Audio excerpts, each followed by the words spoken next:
The following is a special presentation of the Patt Sports Network.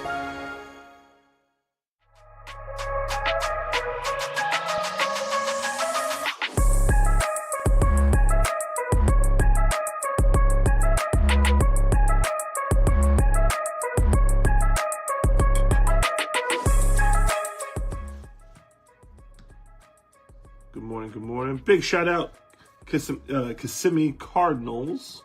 That's the jersey that I'm wearing. It's a little snug, so I know you guys got the jokes, whatever. But no, I'm just, since Skip talked about my bench press ability and such, I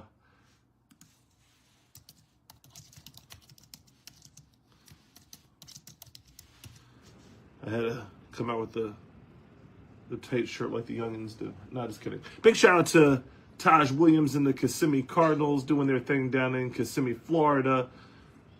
Semipro baseball.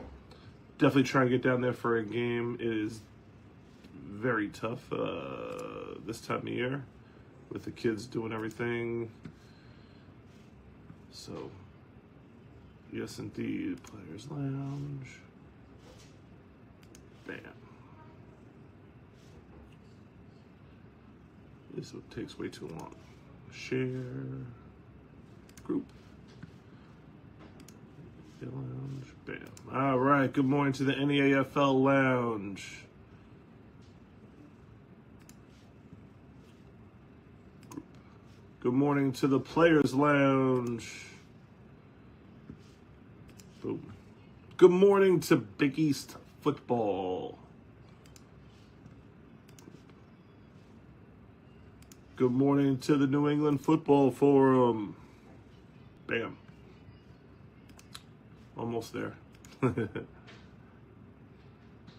While I'm not looking at the comments right now, but while we're getting started, not all the games were filmed yesterday. So if you were at any of the games, I see Earl Thomas is here, and I know he was at that Green Wave game. Tubby, I know you were at the Green Wave game. Were there any defensive touchdowns? Because that was one of my Pat's parlay picks for the week. I noticed that not a lot of defensive scores, no special team scores either, I think. But again, please let me know if there was any defense. Actually, let me know who scored touchdowns, and we could take it from there. But I'm assuming that the 1.5 on the 1.5 on defensive TDs league-wide for the Big East was not reached yesterday. Group Midwest, what's up? Semi-Pro Football Network, what's up?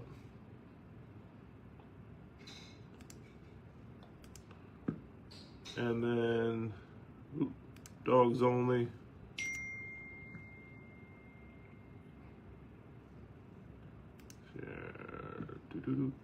Group. There's a lot of messaging going on now. Dogs Only, Semi-Pro Talk. And then the Spring Folks. BS. Gotcha. The Spring BS.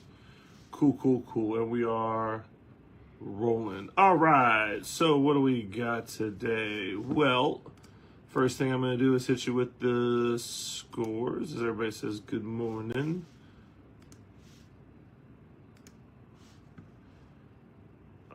Boom. All right. And then I'll hit you with my standings, and then we'll get into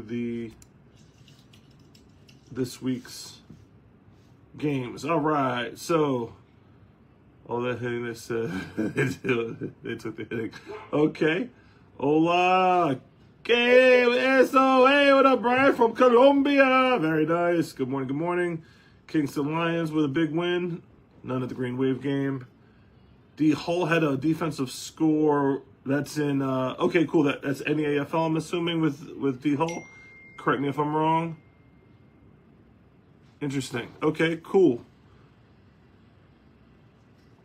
All right, sounds good. All right, so today, again, with my non-technology having self, flipping the screen. Boop.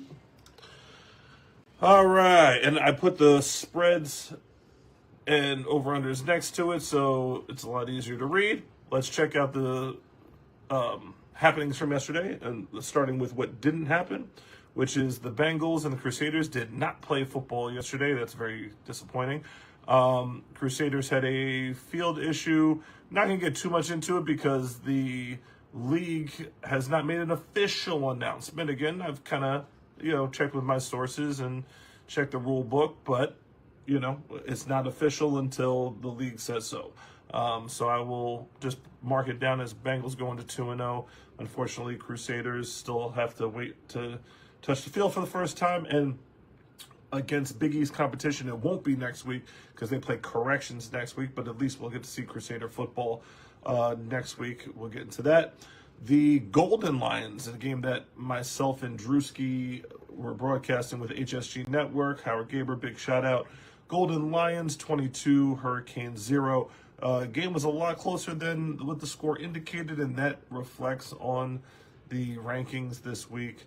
Golden Lions with some late touchdowns to pull away and ended up with the shutout. So big shout out to their defense for coming up with the shutout, because if the other team doesn't score, the other team does not win. Let me stop being shaky on this thing. Cool. And in the game of the week, no doubt, a lot of fanfare and a lot of coverage on the Bleezy show. The Green Wave, 12-0 over the Wolfpack. Juan Rodriguez not playing in this one. Not sure how long he's out for, but that's something to take a look at. But again, Green Wave defense, 2 weeks in a row pitching shutouts. That definitely cannot be ignored. Black Panthers traveled to Kingston Lions, and the Lions rebounded after last week's loss to the Golden Lions, and they rolled big time, 30-0. NEAFL action. Tide took care of the Raptors, 18-0. So Delaware is on a roll. Panthers 27, Vikings 6. Not really anybody's surprise on that one. Wolfpack, again, Delaware is doing things right now. The First State doing First State type things. 14-6 over the Owls. Owls are at this point panic mode as they move to 0-3 now. Unit 30, Eagles 8. So the Unit bounced back. They seem to be inconsistent. Eagles, come on now, birds. You got a name to uphold here. But again, we'll see as the season is still young. Bullies end up with their first victory against the Knights. The Knights seem to be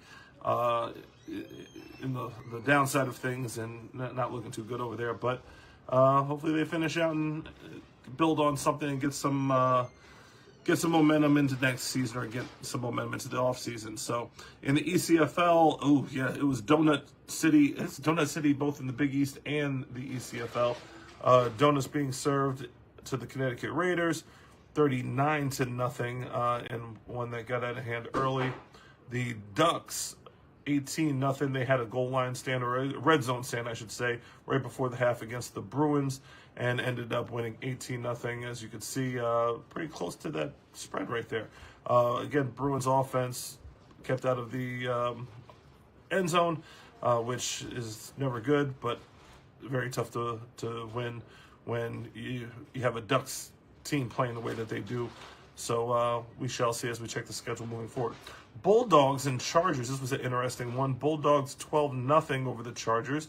The Chargers, they had a really, they got shut out, so I can't really say much about their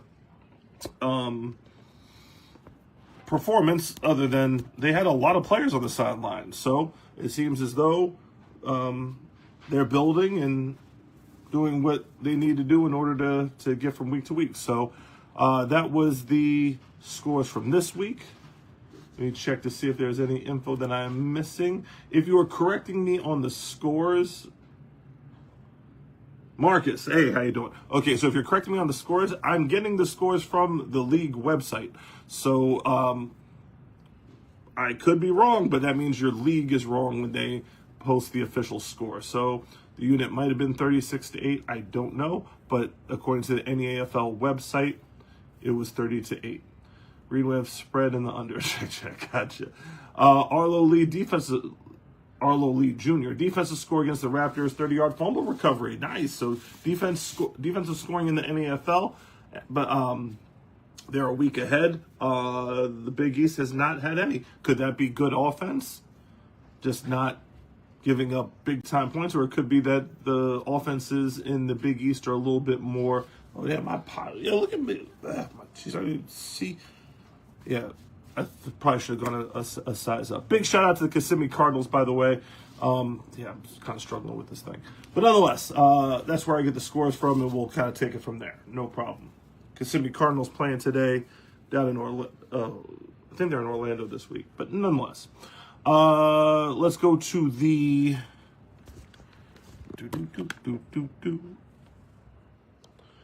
new rankings according to Patt. Posted that this morning. In our top 10, I kind of had to reshuffle things because we have some surprises in this thing. Militia stay at number 1 at 2-0. The Green Wave had a shutout. Their defense is, you can't get any better than 2 shutouts.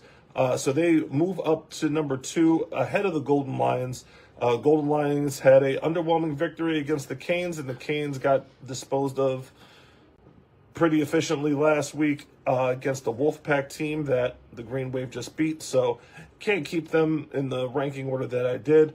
The Ducks shoot up a couple spots. They're up to number 4. They seem to be the real deal. I don't like the mismatched helmets, but ECFL allows that crap, so it is what it is. But at least they have the matching uniforms down. The uniforms look pretty nice. Boom. There it is. Tide and Wolfpack, the Delaware duo at 5 and 6. I think now it's time to talk about them being absolutely legit and moving forward, being one of the powerhouses in the region. That's definitely not the same teams from last year, that's for sure. So the landscape has changed. Again, I posted the map and showed that geographically, we are trending in a direction of 1 league per region. 1 league kind of is south with the NEAFL, all regions from like Jersey south, and then you have the ECFL, which is Connecticut up, and then you have the Big East, which braces or brackets both of those. And we're having some pretty good football this year, but balanced competition, I should say. Next up is the TC Panthers, followed by the Warhawks, who had a bye week. So they drop in their bye week. I'm just kind of looking at the performances of others, and they've just been more impressive, so they've moved up. Unit with an impressive win, but I'd like to see some more consistency out of them. Falcons handled business yesterday against a Raiders team that is struggling, to say the least. On the back end, we have out of the top 10, the Raptors at 2-1. Wolfpack go to 1-1. Bengals 2-0. Can't move the 2-0 the same. Yeah, you can't go the same with in terms of shooting the Bengals up because they didn't win the game on the field, so they're kind of hanging out there. Bulldogs at 2-0, not really impressive with their win over the Chargers, a team that routinely gives up 30 to 40 points, and yeah, just not going to shoot you up the rankings with wins like that. Eagles 1-2, they're kind of falling off. Kingston Lions, they definitely moved up a couple of spots because they are definitely better than we anticipated. How good? Well, it might be the Panthers just played that poorly, or it might be that the Kingston Lions have some promise. We'll see in the upcoming weeks. Dolphins, they're in Columbia this week at 0-1. Let's see if they come back with some new energy and some fight in them. Great program, by the way. Owls at 0-3, they're trending towards the bottom and almost in crisis mode. But again, I say it week in, week out, Lester Cream, his teams usually slow start and then come on at the end and rebound. We see if they can. Cardinals at 0-2, which is a shocker. Bullies at 1-2, which is a shocker. So those teams who were preseason or even historically good teams are now ranked toward the bottom, but still over teams like, let's say, the Hurricanes, who are brand new. Hopefully they get their quarterback back for next week, which is Bell. Their backup quarterback struggled and then turned the ball over twice. Bruins not scoring. Vikings now trending back to the bottom. Raiders, lopsided losses. Black Panthers, a lopsided loss to a team that was like a mid-major type of thing. Knights seem to be routinely beaten, and Chargers still at the bottom. Although, again, Chargers will get out of the bottom by having showings like they did yesterday, which wasn't too bad. But hoping for those folks over there to get their first win relatively soon. Let's check the... Okay, got it. Got some Midwest games live on Facebook today. That's awesome. We post them in the Bleezy page. Definitely, people want to see as much football as possible. And get my Midwest representative to send some updated standings and maybe some rankings over there as well. I would greatly appreciate it. Thank you, thank you, thank you. So, that is that. So now we go to this week. Rolling quickly here. April 5th is the weekend upcoming. Crusaders and Corrections. I don't have a line for that. That's more of a, it's tough with that because the Corrections, PD, all those, their rosters are so fluid or whatever. We're not going to set a line for that. Just enjoy some good football. Crusaders, get out there and play some ball. That game's going to be carried on PDF Network too, so people get to check out the Crusaders for the first time for 2025. Lions at Bengals. Pardon me. Kingston going to the Bengals. That's an interesting matchup right there, especially the way that the Lions played this week. We'll see if the Bengals, I'm telling you, everybody's saying Patt and his Bengals. I think that this might be the most interesting, intriguing matchup of the week, but we shall see. Actually, I had a couple good games. The other really good game on the schedule is the Dolphins and the Wolfpack. So Wolfpack disappointing, not being able to score against the Green Wave. But again, the Green Wave are a great team. So Dolphins come back from Columbia. Let's see what they have and what they can bring to the table for Week 3 action. So the Dolphins Wolfpack game, along with the Lions Bengals games, are the games to watch. The other two games may get out of hand. The name of the game for these two matchups is for the underdog to kind of get out of the game alive. And when I say that, just run the ball, run the clock, punt the ball, and try to control things and not let it get out of hand. Black Panthers at the Golden Lions. As you can see, the spread on that's 36.5. Canes at the Green Wave. The spread on that is 22.5. Only because the Green Wave offense hasn't produced like we thought that they would. Although the defense absolutely is donating people. As you can see, but the gap between the point spread and the over-under kind of reflects the anticipation that it might be another donut as well. If not, maybe like a freak score or blunder on behalf of the Green Wave. But don't see the Canes being able to score, especially if they have to play a backup quarterback. In the AFL, and also with the Green Wave offense, you now are missing Juan Rodriguez. If he's out for a prolonged period of time, don't expect as many points picked up. If you have the best quarterback in the league, whoever the number 2 is not going to be what Juan Rodriguez is. So we'll tone down the points a little bit on that. So that's how you end up with a 28.5 over under at a 22.5 point spread. Nonetheless, in the AFL, you have Owls and Eagles. Two teams that really are on urgency mode. So that should be one with the two teams fighting for their lives. That should be a good one. Unit and Panthers. That's an intriguing one with the Unit and the Panthers. Both kind of in the same settling place. Not sure if they're contenders or pretenders. When I say contenders, like for one of the top seeds and to get into the championship game. Wolfpack have go to the Raptors. That should be an intriguing matchup.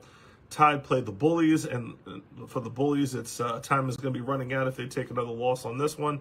And then Vikings at Militia. Militia is going to be a pretty heavy favorite in that, but we shall see. The odds maker has that closer than what I would say, but what do I know? ECFL games, Chargers at Falcons. This one is not really all that great of a matchup. Falcons are rolling, Chargers not, and we're moving on. Ducks and Bulldogs. This one we'll actually see whether the Bulldogs are for real or not. I'm actually sold on the Ducks. Ducks open up as an 11.5 point favorite and are serving up donuts weekly. So we shall see. Raiders and Cardinals. This one is in crisis mode as well. The Raiders don't really have much going, and the Cardinals are going to be pissed off at 0-2. So I expect that one to get out of hand pretty quickly. And then the Bruins have to go up to the Warhawks. That's going to be a tough sledding at it. Benefit is that the Bruins do have the defense to keep the game close. However, Warhawks are a heavy favorite, especially at home. And those are the matchups for this week. based off the live because okay, NYPD got action this weekend too. Beautiful. Big shout out to Tri-State Shields. They got a big time win in Charlotte, North Carolina. Dogs are beating the Ducks. Okay, that's I'll take that bet. The Ducks have me sold. I got pissed off because their uniforms and the helmets still piss me off. But after talking to those guys and kind of hearing what their program is about, I'm a Duck fan. So I'm gonna go with the Ducks on that, Troy. And I'll take the Ducks with the points. Yeah, I'm gonna take the Ducks with the points on that one. We shall see. All right, so. Turning the page. Let's see what we got.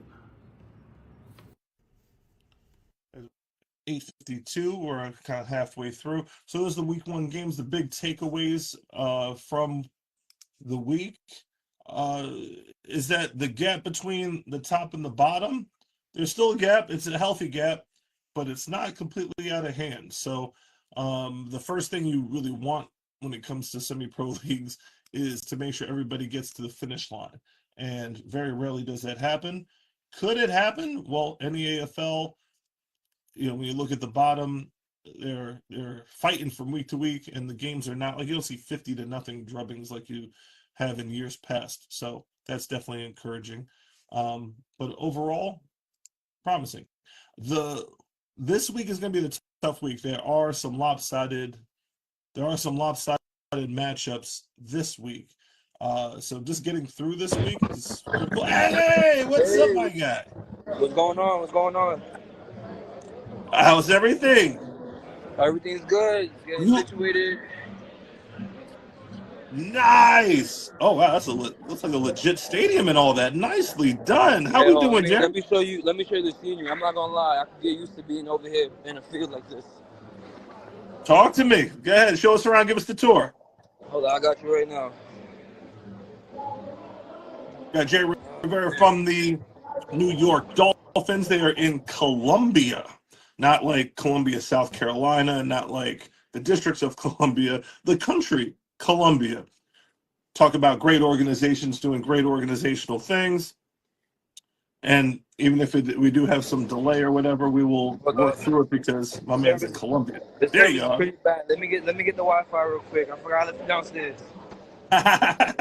Well, in this particular case, again, I'm not paying the extra couple bread for that service out here. Nah, they can keep that. We do not do international mundos. We definitely would not do that to you, especially when you guys are doing big things like playing football in Columbia. Saw a great practice vibe the other day with players mixed in from Columbia and from the New York Dolphins. Absolutely awesome job. That was like a legit stadium there, man. You guys see that shit up nice. All right. Come up here. Yeah. Oh, look at that. Wow. Nice. Hey, what up, Brian? What's up? I recommend guys take this serious because it's beautiful around the world, man. It really is. Awesome. So tell us, how did you come into doing this particular venture? Coach Renzo, he helped us set it up. He was listening. I want guys to see what it's like on both sides. Bring guys over here. They can see what American football is like. And on top of that, we can see how it is out here and what they go through. They go through the same struggles we do. They may be pros, but they go through the same exact struggles, the same mental issues, the same personal life things that they have to go on and deal with the field, the same thing we do. One thing I did appreciate is that because this opportunity is so big for them, they take it super serious. Mm-hmm. I mean, super serious. We start practicing an hour and the whole team is downstairs already, ready to go, dressed, fully dressed. You tell them something, yes, coach, no, yes, sir, no problem. They go and do it. No issues, no talkbacks, just run around, and they take the coaching seriously. You can see from when you tell them the next drill, the next time they take a rep, they do exactly what you tell them to do. It's really good. It's a very nice setting. It really opened up our eyes as far as how football is played around the world and how their experience is how they see America. And honestly, man, I recommend every player out there, semi-pro, take semi-pro as a development thing and just go make money, man. Mm-hmm. Go make money. Mm. It's worth it. It's 100% worth it. Nice. And I would say, as a whole, especially with programs like yours that are doing travel and are doing experiences, really any opportunity you have for like personal growth, mental growth, spiritual growth, just end up taking it. And it's funny because I was talking to one of my players, big shout out Taj Williams from the Kissimmee Cardinals, and I was telling him like with all the complaints that players have and owners have in semi-pro football, if you actually put that on halt for 1 second and then you go over some of the life-changing experiences that you've had because of this crazy hobby of ours, the little, the referees being bad and all the other stuff that we worry about from day to day seem kind of inconsequential. You know what I'm saying? Yeah, I mean, it's definitely different, man, for sure. Like it's for the players, especially that are not used to traveling or just know football within Brooklyn or Queens or whatever. This will definitely open their eyes. I would assume that they would take it more serious, Yeah. especially for people that don't really have the luxury of having maybe nice uniforms or a turf field with goalposts. Small things like that is what I'm talking about. And these guys, they have a soccer field. This is their practice field. Yeah. But they have a soccer field. The city, what's this company? Inderbeyo. They usually help all the sports teams and within the nation. Mhm. They fund all of this. Oh wow. They fund all this stuff because once again, it's an internet. It's like an Olympics in a way. You Right. understand? So they're also going to start the women's flag team, which they are going to be in the Olympics as well. So it's a very good opportunity for coaches and players. That's another thing. It's not just players. They're starting the youth program. Remember he told us that? Yes, they are starting the youth They're trying to program as build up, so it's not just adults out here. They're trying to get from young kids to grow and keep going and Yeah, keep them up. from where they were a few years ago, they're progressively getting better, more funding, more exposure, and that's really good, like I said, for players and coaches. Oh, nice. Okay, so tell us about, it's funny because Tubby's in the comments about New York Patriots. We did the travel to Canada. We went north because it's hot as hell during the summertime. It was kind of ingrained and became part of the identity of the Patriot program. Tell us how this is now part of the Dolphin program and how it fits into your vision. So essentially, what we want to do is semi-pro. Yes, it's what we're all used to, but we want to get to a point, and I don't mean this in any disrespect whatsoever, where semi-pro is our lower tier. You understand? We want our top tiers to be pros, guys maybe play arena or in Finland, whatever it is. We want the semi-pro portion to be the development to become pro. Nice. Okay. Cool. And tell us about kind of like take us through the departure, going through the airport and such, getting into the hotels, what the accommodations like. Because last time we spoke about international travel, it was Tyreek Noble, and he was telling about. I mean, I know you're not dodging, bombs or anything like that, but thing that most people don't have. Like it's very unfortunate. Definitely need to get that. I'm not gonna lie, it was pretty smooth. Going through what we went through, it was fun getting out here. We had set up a chauffeur to get us back and forth. Oh yeah. We have a chauffeur taking us everywhere. Nice. Okay. It's very cheap. So if anybody is thinking like, oh, how much money I need, honestly, maybe like 100, 200, you're good for days. Yeah. And I'm talking about eating in nice restaurants, getting driven around, going to certain areas that are, wait, we're live, right? A little entertaining, if you understand, yes.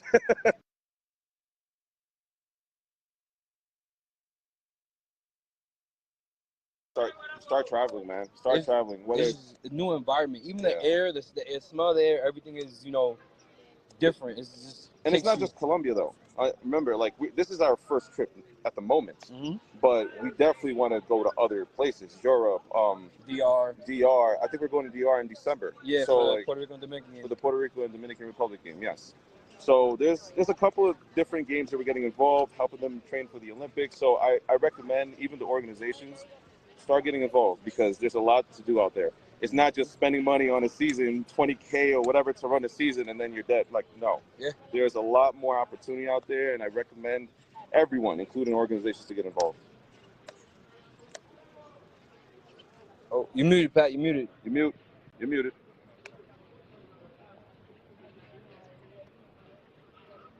Oh, yeah, you're still muted. It says he's muted. Yeah.